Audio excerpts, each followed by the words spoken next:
Hello everyone, this is the vector part 4 and in this video we are going to cover a topic parallel vectors and the position vectors. So in the parallel vector, if A and B are two non-zero vector, it means that having some magnitude, then A is equals to KB. What does it mean? That we have two vectors having the same direction, but their magnitude are different.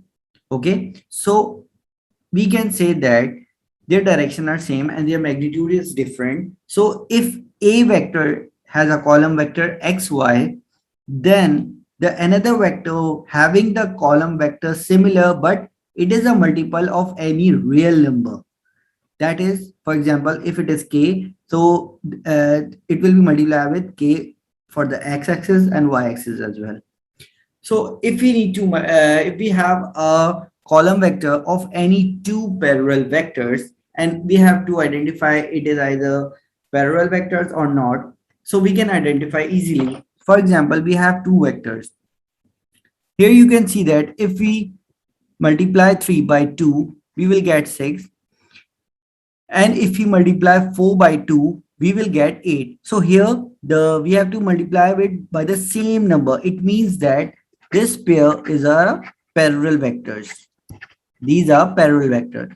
Okay. But if we look at a part 2, if we multiply it by -3, we will get 15. But here you can see if we multiply it by -2, we will get -6.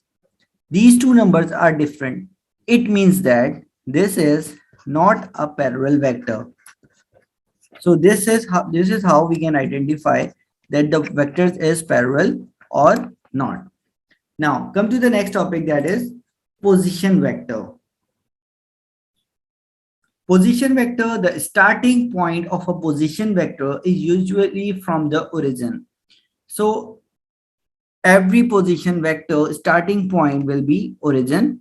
And for example, here we have a vector OP, as it is starting from the origin. So it is O, and here is a point P, whose coordinates are 2 and 3. So if we need to write down this vector in a column vector, we can simply write their coordinates in the form of column vector. In the position vector, we can directly write their coordinates in the column vector. Okay, so now for example, here we have two vectors OQ, OP, and here is the resultant vector, that is QP. So for example, if we need to find out the QP and OP, the column vector of OP will be 2, 5. That is the coordinates of P, and the column vector of OQ is 6, 3, which is the coordinates of Q3.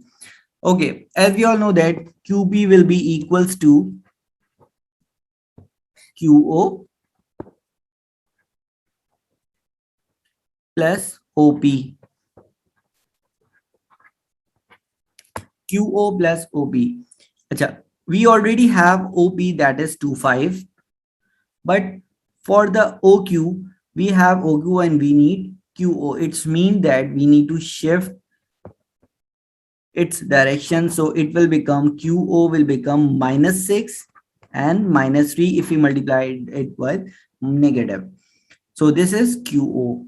Now QO means -6 -3, OP will be 2, 5, and the resultant vector QP will be equals to -6 plus 2 will be -4, and -3 plus 5 will be +2. So QB, this is the resultant vector. We have -4 and -2.